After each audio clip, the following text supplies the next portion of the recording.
Tere tulemast Vanapogu põrgu kööki. No jaanuar läbi. Tuisukuu algab. Kas ta nüüd sõna-sõnalt niimoodi on? Need ilmaennustajad, vaata, nad just televiisorist, mis nad ennustavad. Et nad ja raadiost. Vanasti üteldi, et nad eksivad ainult üks kord, aga selle eest iga päev. Õhtul, kui sa kuuled seda, et mis päeval oli, siis nad panevad enam-vähem täppi. Aga kui näiteks järgmist päeva või, siis ei iial teha. Hea küll. Iirimaal on ka meil nüüd see aasta külma ja lumevärki nagu pole, aga on tohutud tormid ja vihmasajud.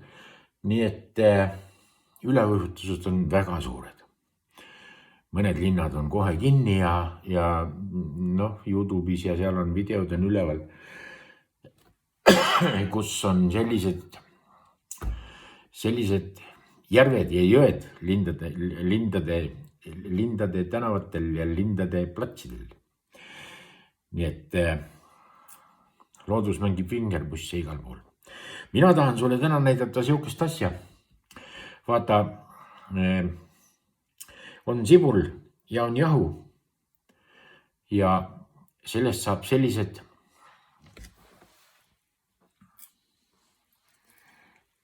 näed. See on selline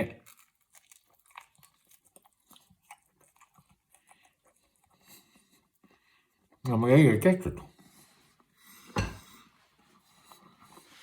Kui kohe panni pealt võtsin, siis oli selline hea krõbe. Nüüd on seismisega natukene nätskemalt käinud, aga see ei muuda maitset. Ühesõnaga, ta on, kurat, ma ei tea, mis ta on. Kotlet ta nagu ei ole, kuigi võib talle panna sibula kotleti nimeks. Aga tegelikult ta kotlet ei ole. Ja siis ma näitan sulle, kuidas seda maiust. See on kakrast teleka maius. Vaata, kui sa teed sellise piikise kausi, siis veel mingit sellist tippi. Hapukoore ja seal küüslauku natukene paned ja tilli, värsket tilli. Siis see on kohe väga hea. Mõõdud on tähendab niimoodi. Mõõt on selline. 1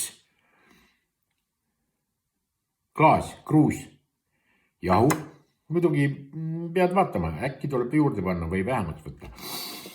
Vesi, terve kruus vett. Minul on siin siis 2 sibulat, 1 on suurem ja teine on siis nagu väiksem. Siin on mul siis nüüd teelusikates suhkrut, teelusites kuhjaga, suitsupaprika, Itaalia ürdid, terav, tšilli ja muu möllu segu ja siin on natukene, keskel on natukene muskaati. See segan kõik jahu sisse ja muidugi läheb siis soola, aga ma näitan kohe, kuidas see värk siin hakkab niimoodi käima ja milleks sul seda kõike vaja on. Kõigepealt sõelun jahu, kuigi tegelikult kas ta nüüd seda sõelumist on vaja või ei ole, aga igaks juhuks, et neid suuremaid tükke ei jää ja vaata, kui jahu sees on mingid sellised putukad, mis tükivad olema igasugused seal. Kui sa kalamees oled, siis sa saad ju jahu sees seal neid usse korjata, et kalal käia. All right. Siia läheb sool. Tee lusikas soola. Suhkur on siin. Need asjad kõik lähevad siia. Ja nüüd selle segan segamini. Siin kuivast peast, vaata. Kui sul pea on kuiv, siis on sul mõistus töötab paremini ja kuivast peast segame läbi. Ja siis panen siia, kus hakkan panema vett. Nii, vaata, kuidas need asjad segunevad. Sellepärast, et see värk peab saama sellise paksusega. Näed, ma panen siia, see on päris tugev praegu. Et ma panen siia seda vett veel natuke juurde.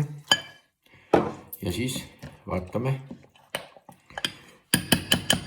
nüüd ma võtan siit selle tõsisema abivahendi. Ja sellega on mul siin siis kohe tunduvalt parem kavandada ja seda paksust niimoodi reguleerida. Vett enam juurde panna ei ole vaja. Siia läheb üks asi veel juurde. Mul läks meelest äragi. Vaata, praegu tuli meelde. Siia läheb see asi on, vaata, see on see küpsetuspulber. Seda läheb ka teelusika täis. Nii, mul on hästi väike lusik, natuke rohkem. Siia läheb küpsetuspulber ja kui sulle tundub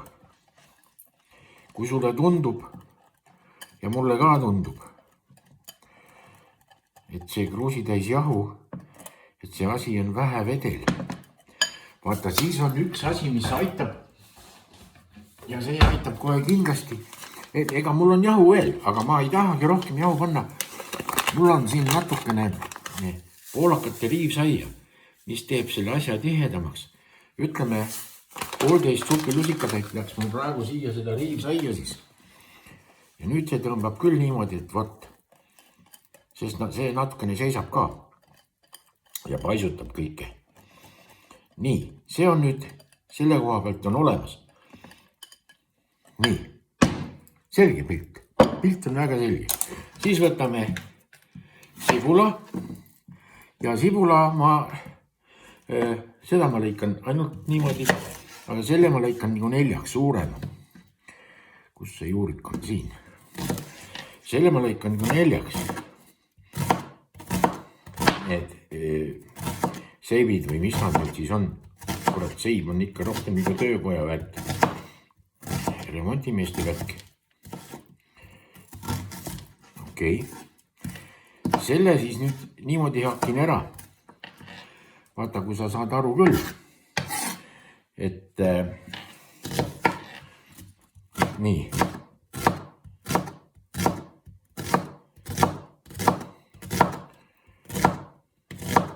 Nuga hoidki terav, et mööda sibulat sul nuga ei libise ja siis libiseb sul sõrme sisse. Nüride nugaga on kordades lihtsam sõrme lõigata kui terava nugaga. Nii, need paneme siia lihtsalt niisama. Lõikame lihtsalt nii. Okei. Ja tulemus on see, et sul on vaja panni. Sellepärast, et kuskil kopsikus või seal on, sa läbi häda saad seal ka need ära teha. Õli ei ole väga palju vaja, õli on vaja natuke rohkem, kui sa teed pannkooke. Ja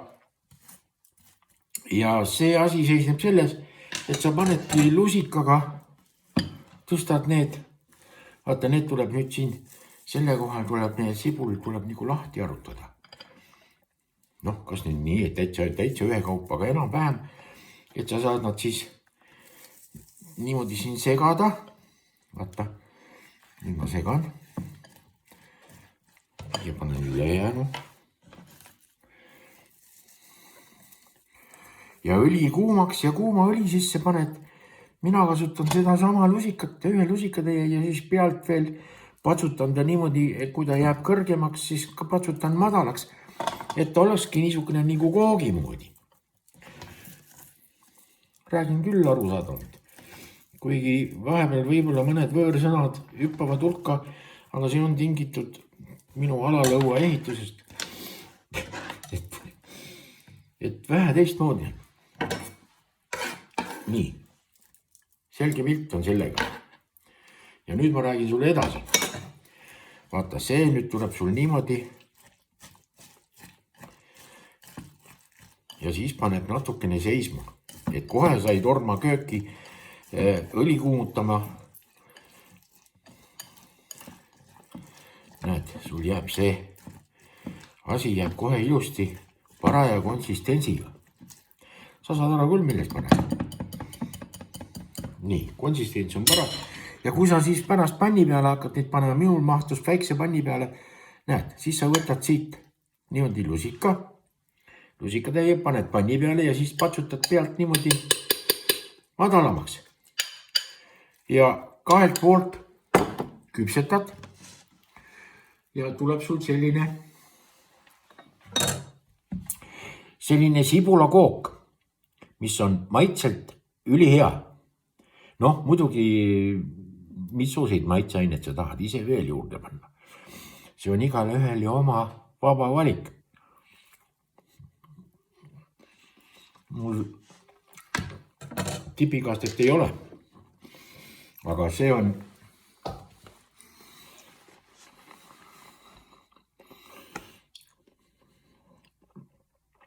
ka ilma tipikastmeta ülihea. Vaata, mõnikord on sellised sõprade poolt tehtud naljad eriti. Noh, nali on nali ja nalja peale solvuda ei ole hea, aga kui sulle kesköösel tehakse selliseid nalju, mis sul unele kripsu peale tõmbavad. Vaata siis kurat ajab südame täis. Mulle helistati eile või täna öösel, mis nüüd mööda läks. Kell 3 telefon tungivalt heliseb, kuna mul on 2 telefoni, üks on Eesti numbriga, teine on Iiri numbriga. Ja mul see Eesti numbriga telefon oli alumisel korrusel, magamistuba on üleval. Siis ma unise peaga trepist tulin alla, võtsin selle Eesti telefoni. Ja sealt kostus, magad või? See on kurat muidugi magan, kell on 3 ju. Ja siis öeldi teiselt poolt. No siis maga. Mida sa siis telefoni vastu võtad?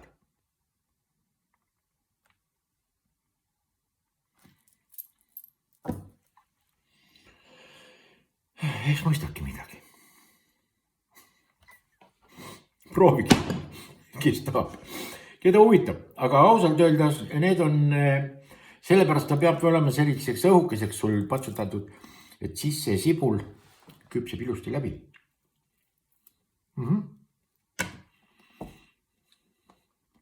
Soovitan.